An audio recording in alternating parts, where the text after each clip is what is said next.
Namaste and good morning, Anusha ji. Good morning, sir. We'll wait for the couple of minutes and we will start the session. Just Yeah, no yeah. problem.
So yesterday,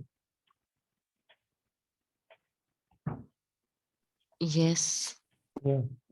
So yesterday we have been studying or we have completed the appendicular skeletal where we have seen the bone and the location, and the important part is how to keep our body in line whenever we will practice the asana so that pelvic girdle, so the bones and the locations of the pelvic girdle along with the pectoral girdle, that means the bones which connect our both the arms to our axial skeleton. So those bones are the shoulder blade, that is the scapula, and the collarbone is the clavicle, which will connect the arm to our axis, to the axial skeletal pectoral girdle.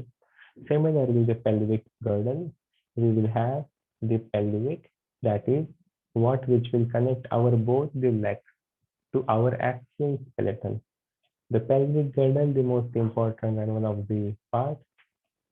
Then we will consider our back and spine. We have seen our demonstrated. I have one posture where in each and every posture we have to first figure out our arrangement or focus on the pelvic joint. Apart from the bones in our arms and bones in our legs. So in total, in the axial and the appendicular skeletal system, in the axial skeleton, you will find the number of bones are 80, 80 number of bones which we have seen in the axial skeleton. And alongside, we also have seen yesterday appendicular skeleton, that means the pelvic, pectoral, and arms and legs. In the appendicular skeleton, we have studied about 126 number of bones in Yukos. So, on our first day, the total number of bones, as we have discussed, were 20. six bones, their location, their joints. Now we will see in short again. Okay, maybe you can see the video later. I think you were not present yesterday, Anushaji, but we have a Yeah, record. I missed the class. I was not well. Oh, are you well today, or what happened? Yeah, better. No, I actually have tonsillitis now. So sometimes because of weather change, I have pain in my throat. Oh, because of the changes in the climate. Yeah, yes. And about so pain in the throat, like have you ate something which like No, no, no. because in this climate, yeah. I already have tonsils now. So Okay. sometimes because of weather change, if I'm not having warm water or something, it starts paining sometimes. Yeah. Okay. Please take care. Yeah, thank you. So today we will see about the cartilage or the connective tissue. Very in short about the connective tissue and then about the bone joints in short. So first here we will study about the connective tissue. What are the connective tissue? On the day one we have seen on the day one.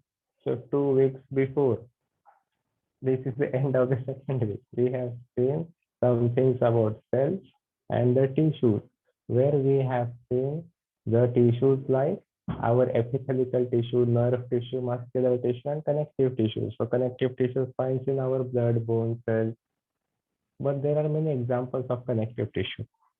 Here, after the skeletal system, the important thing to know what is the connective tissue. So this which connect or the group of cells which connects our bones, muscles, and to each other. So these are what all connective tissues. So organs which connect to each other are connected by connective tissues. Here, the first one, the ligaments. What are these ligaments? These ligaments are the connection between our one bone to another bone. So a connection of bone connects bone to another bone. You will find the number of ligaments in your bone joint. For example, your knee joint. Knee joint, knee injury, knee pain, or knee damage. That what where it happens most of the time the meniscus muscle as well, but the ligaments, the muscle are connected. Even the bones around the kneecap, a small patella bone in your kneecap are surrounded by the number of ligaments. This is bone to bone connection which connects our femur bone of the thigh to our lower leg. But in between, we have this kneecap, that which is connected with the help of ligaments. So this ligament injury, when it will happen during exercise or during the practice of yoga, it will take more time to recover than the muscle injury. Then the muscle injury will take less time than the ligament injury. So we have the muscle pain, muscle injury, which takes a less time to recover than the bones. The bones take more time than the muscles to recover the bones, and then ligaments will take much more time, that which connects our bones to bones. So the connection of bones to bones are ligaments. The next is Can this injury, if it happens, this ligament injury, can this be cured or, you know, uh, the process of curing can be Mhm. made faster through asana or exercises? No. Asana or exercises, but physiotherapy, not like a regular asana class done by a regular asana No, no, teacher no. or a yoga Like teacher. special. Like let's say if somebody is suffering from some knee injury, like ligament rupture is there in the knee, right? So not regular asanas, but maybe we can give some slight knee exercises to the person, or should we avoid it if somebody is suffering from a ligament injury? We have to avoid. It is better to give the rest. It is Okay. always better to give the rest to the muscle, ligament, or the bone, as they are very delicate parts, like our nerves in our neck, very delicate nerves. Even the ligaments are very delicate than the bones and the muscles. So the rest, and not like 1 week, 2 week rest. Ligament injury needs more rest. Yeah, It may it take takes more take time. yeah, it might take 6 to 8 months to just Yes, normalize. But that's what, no? So we cannot cure it through any of the asanas or any of the exercises, or we need to take allopathic yeah. in only. I don't recommend the medicine.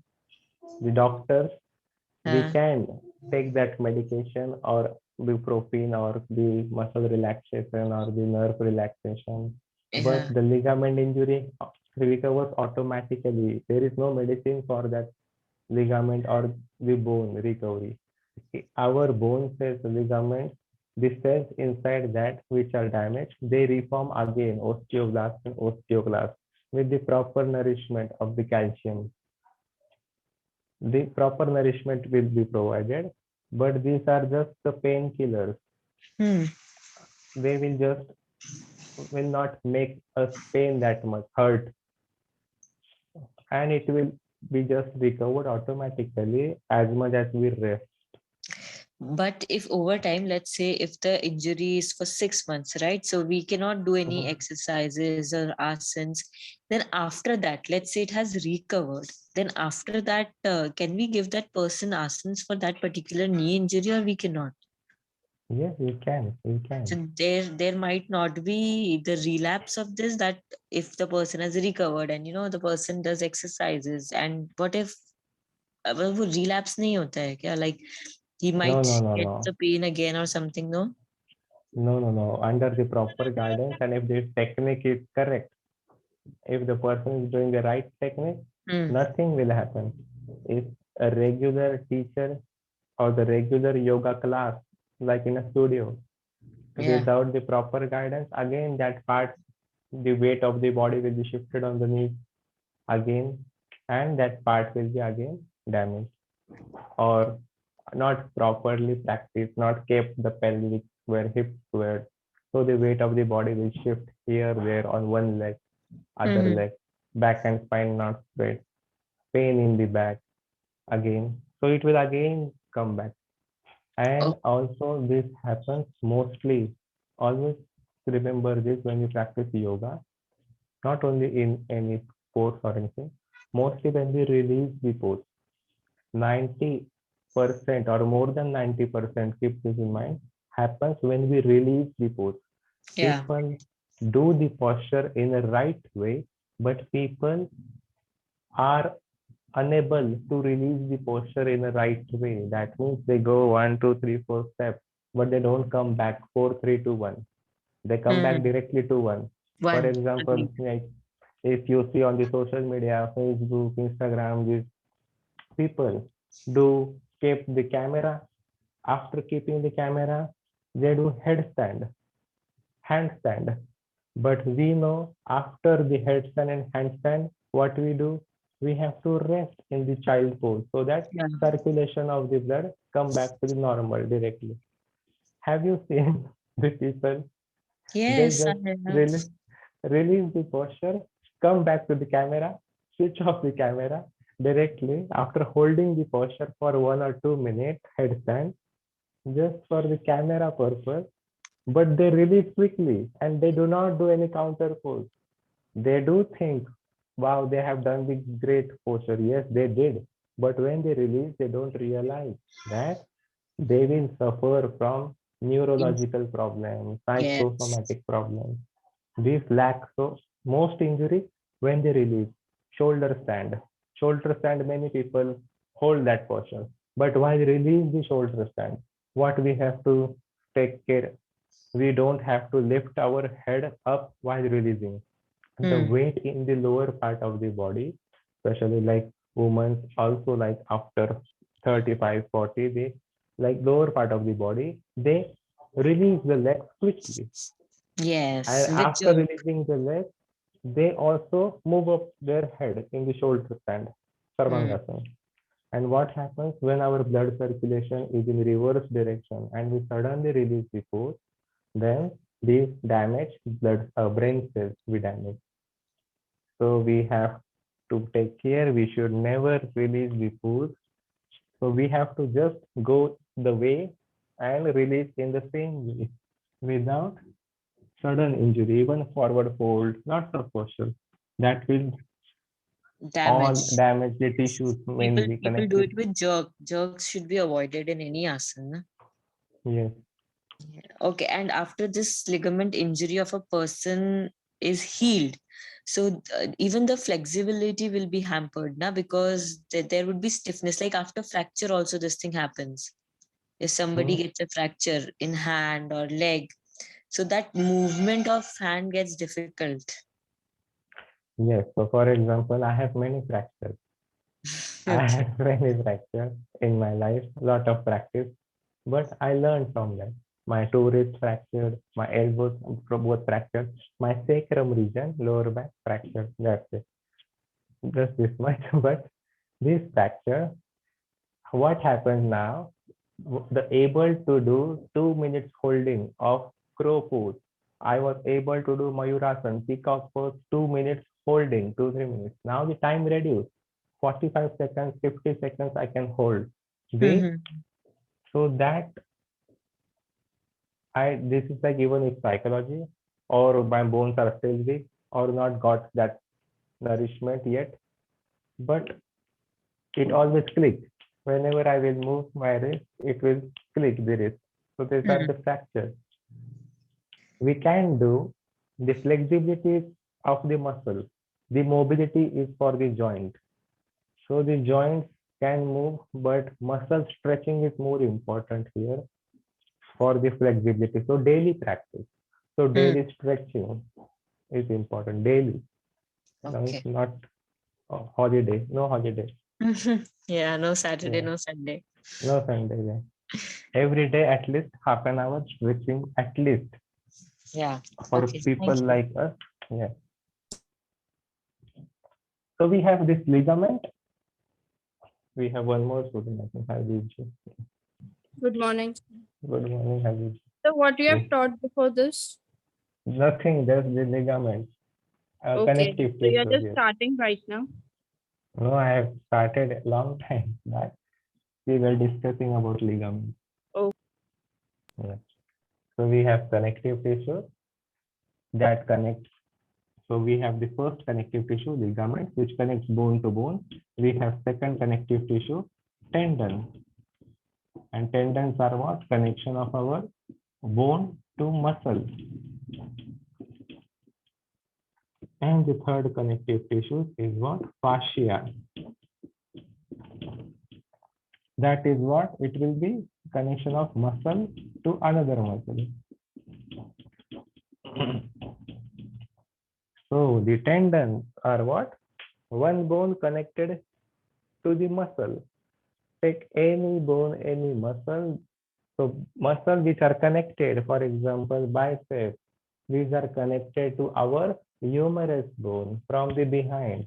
So in the upper arm, this connection of our muscle on that bone are with the help of tendons. So tendons are connect or hold our bone and muscles. Ligaments are what? Those connective tissues which holds our bones to bones. Connect. Fascia is what? Holding our muscles to muscles. So that connective tissue holding our muscle to muscles known as fascia. Okay. Apart from this, we will have the cartilage as well, a part of connective tissue. And there will be specific subtypes and types of cartilage. What are those types of cartilage? We will see. If these three clear, these three connective tissue, we will proceed to the fourth one, cartilage. Okay, the difference.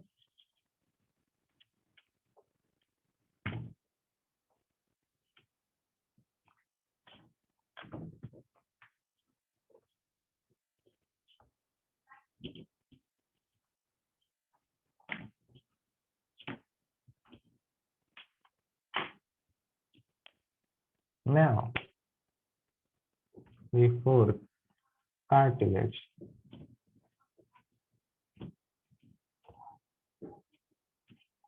For the cartilage, we will have, or what is the cartilage here? Cartilage is not a bone. It can be an elastic membrane, which we'll find in our specific joints or at the end of the bone. The cartilage will be found at the end of the bones, in between some of the bones, and on the surface of the bones as well. It is not a bone made up of complete calcium, phosphate, and the minerals. So this cartilage is not a hard surface like a bone. We'll have three subtypes. Where or what is that subtype? So hyaline cartilage, fibrocartilage, and elastic cartilage. So we will have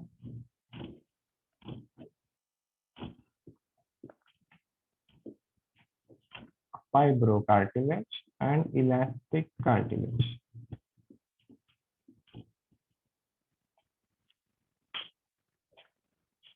So what is this hyaline cartilage?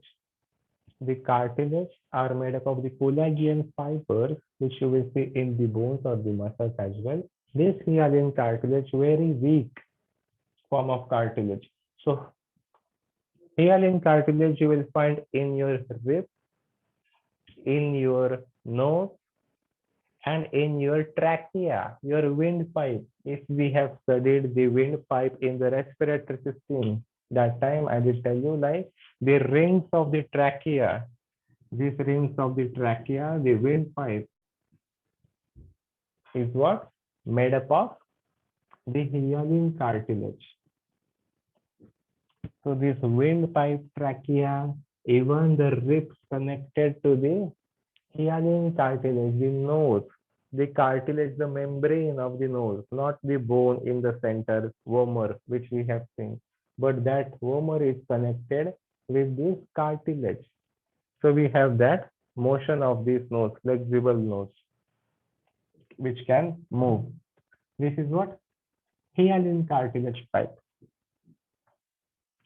Similarly, one of the weaker one cartilage, fibrocartilage, one of the strongest cartilage. The name itself, fibers.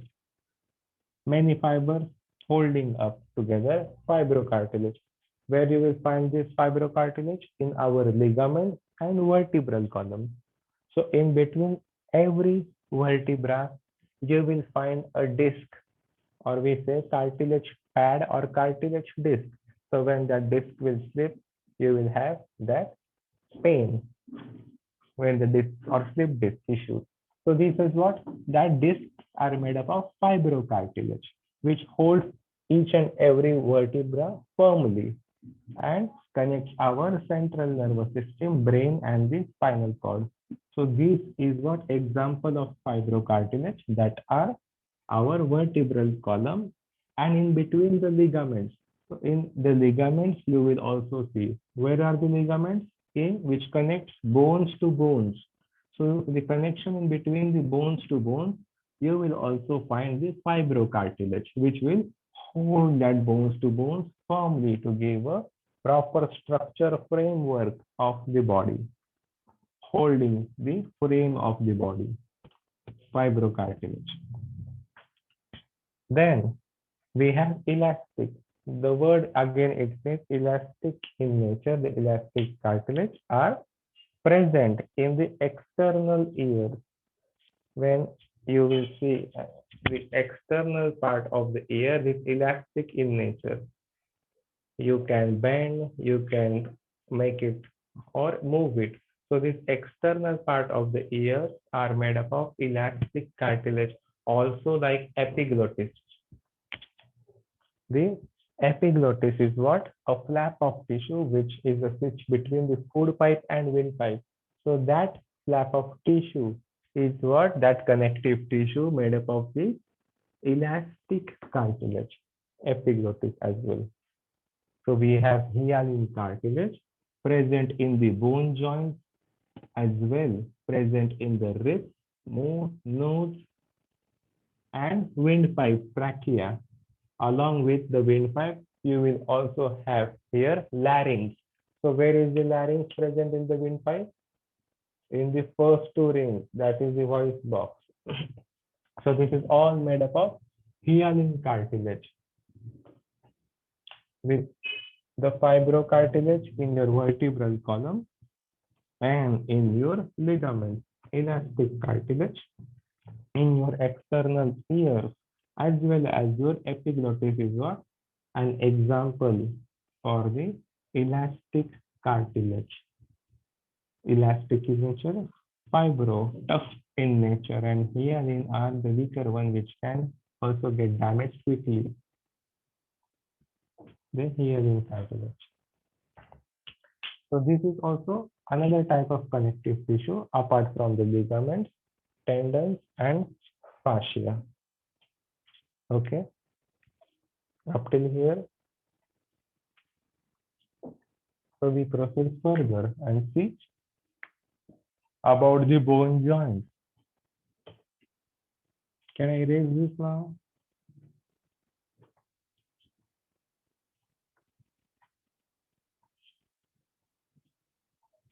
So the three types of cartilage are nothing but a part of connective tissue.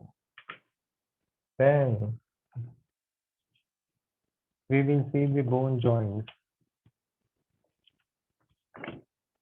Again, in short, kinds of bone joints.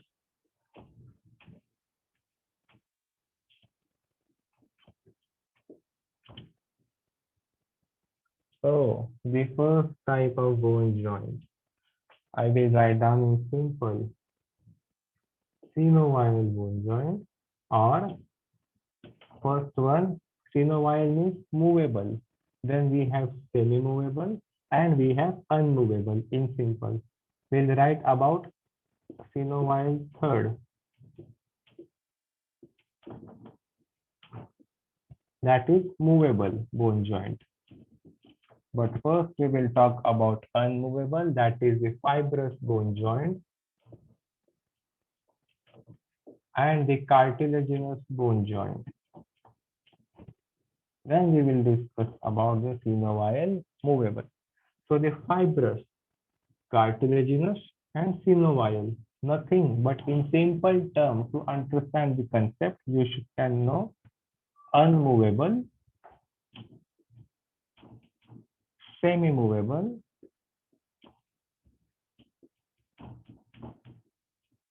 and movable. So unmovable, semi-movable, and movable, the bone joints, fibrous, cartilaginous, and synovial. So the first one, the fibrous bone joint. So where do we find these fibrous bone joints, or what are these fibrous bone joints that are linked with the tough collagen fibers? Linking of the tough collagen fibers, nothing but these bone joints are unmovable. For example, what is bone joints known as? First, articulation. Okay. Now, for example, if one bone is connected to the other bone, so that bone or that point is known as a bone joint. These two bones which connect are bone joints, this point. Now, if these bones are not moving, are unmovable, we cannot move these bones where they are connected, where they are joined. So if these are not moving, these bones are fibrous bone joints. So where do you find this? Give me just one example in our body. We have studied in our skeletal system. So where are these joints actually in our whole body? which bones we cannot move. Where do you find these bones? These bones you will find in your head, in your skull, where in your temporal, frontal, zygomatic, maxilla, these cheekbones are all fixed bones, but these are connected to each other. They are joined, but we cannot move. Now, also, whatever I am talking, speaking, I am also only moving my mandible bone, but the rest of the bones are what? Fibrous bone joints. So that are fixed, firm, protect the organ brain inside, parietal, temporal, occipital bone at the back. So these bones are fibrous bone joints, which we cannot move at all. Okay, this bone joint, the cartilaginous bone joint. The next one now.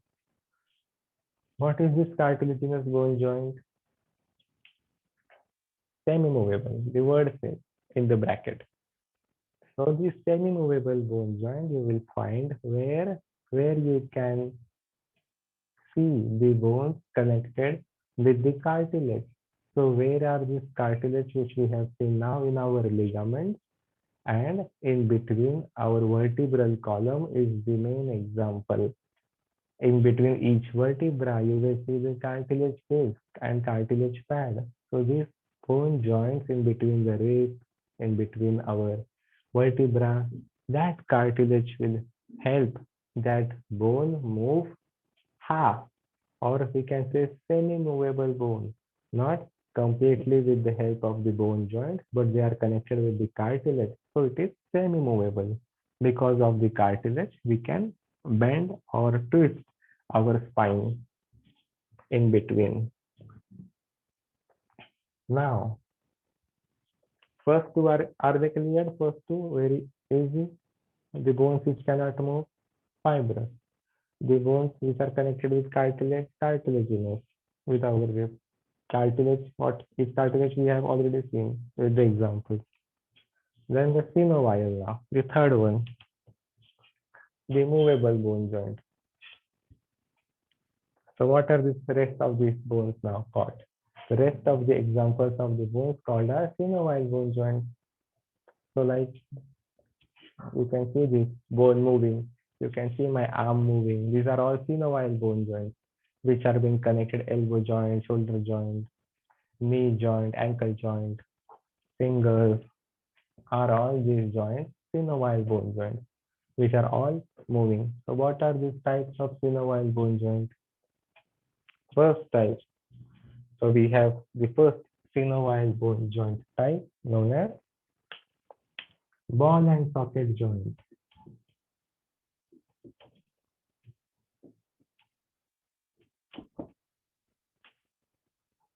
Okay, so ball and socket joint is what? Where it is, the ball and socket, very, very important bone joint in our body. In our shoulder, which moves in all the axes, x-axis, y-axis, z-axis. This is what ball and socket joint. In our shoulder and hip, the two joints in our body, shoulder and hip bone joint, are known as ball and socket joint, nothing but the pectoral and pelvic girdle. We have studied this yesterday, Hardeep ji, the pelvic girdle as well as pectoral girdle, which Yes. connects our, yeah. So this is ball and socket joint, our shoulder, our hip, pelvic. Very much important to practice the advanced postures. If these joints are not open, advanced postures we cannot practice. Up to the intermediate, we can practice. Ball and socket joint completely open, we can even do more stretching or hold our big toe from up and do many more advanced postures as well. Splits, Padmasana, all due to the ball and socket joint in the hip. Then the next one is the hinge joint. The next example of the hinge joint, you will see the movement only one side hinge, like a door hinge. We have the door hinge, one side movement. So bending. So we can bend our elbow, our knee. This is hinge joint. in between our radius, in between the humerus, which makes this bone connect and bend our arm inside our knee as well. Hinge joint. Then the next, apart from the hinge joint, we will also have pivot joint. Pivot joint is what? The bone in the neck. The vertebrae of the neck is the pivot joint where it connects and helps to move our neck. So pivot is what? A twisting joint, or to rotate our neck, there is what? A pivot joint. Even for example, in between our ulna and radius. So ulna and radius bone in our elbow are not for to make a hinge. So these bones make a twist. You see the arm twisting. So twisting or rotating joint known as the pivot joint. Okay, we cleared up like what is exactly pivot joint. I'm saying the twisting, rotating in our neck, the pivot joint. Okay, now we have many more. So these are all are what I am speaking about, synovial bone joint. So these are examples. These all are moving. So all are movable. Ball and socket movable, hinge movable, pivot movable. So all are synovial bone joints.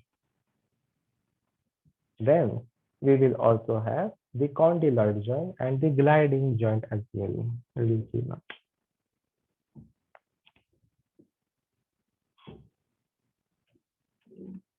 Condyloid joint.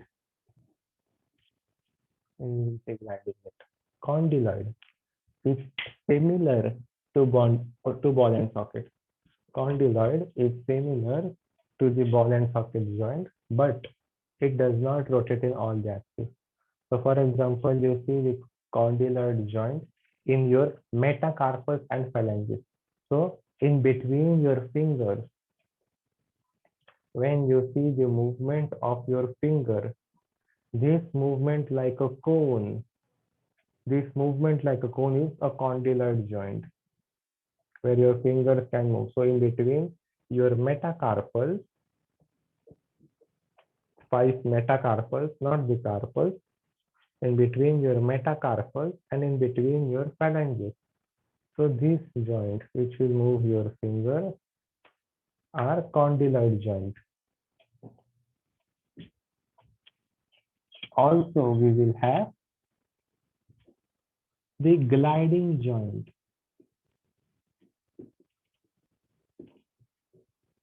The gliding joint is what? Which slides on the surface of the region. Which slides on the surface of the region. And these joints you find it where in between your carpal and metacarpal. That means the wrist bones, the carpal and the metacarpal. So in between, this is what the gliding. So we can move the wrist sideways and in between the ankles. So in between carpal and metacarpal. Similarly, in between our tarsals. Tarsals are what? Our bones in the ankle. And the bones in our foot are what? Metatarsals. So in between tarsals and metatarsals are our gliding joint. This was all the part of appendicular skeleton. Anusha ji was not present, but Hardeep ji, we have studied it yesterday about carpals and tarsals, the wrist and the ankle. So this in between these joints. Yes. In between these joints, you will find the gliding joints. So they glide on each other. And one more joint is a synovial bone joint, that is saddle joint. I will write here. It is so it's better to write here. Saddle joint. We have one more, the 6F. The saddle joint you will find out in our thumb. So the saddle movement. This is what? The joint only you find it in your thumb, the saddle joint, where you can move your thumb, not like the other fingers. You cannot move the rest of the fingers like your thumb. So this is your saddle joint in your thumb. So ball and socket, hips and shoulders, hinge joint where you can bend your bones in one direction. For example, your elbow, your knee, or even in your finger, but not in between the metacarpals and carpals. So in your finger, only phalanges is also hinge. So this movement, you see the 90-degree bend, bending of the fingers. This hinge, only one direction. Elbow, one direction. This is hinge. Pivot, twisting in our neck, vertebral, twisting, rotating, condyloid in the finger, but not in the phalanges, in between the phalanges and the metacarpal. This joint, gliding joint in between our ankle and wrist. Glide. Similarly, you can move the ankle as well. These bones glide from each other. The set of 8 carpals in the wrist and the set of 7 tarsals in our ankle. Similarly, the saddle in our thumb. These are what? In short and basic, all about bone joints. So this movable, unmovable, and semi-movable, 3 kinds of bone joints we have, apart from the ligaments, tendons, and fascia, along with the cartilage we have studied today. Clear this? Or anything here? No, it's clear. Thank you. So we will, I think it is Saturday. So day after we have to see with the next session. So wish you all the best. Thank you so much. Thank Ramya, you. Himanshu. Happy weekend. Thank you. See you. Bye.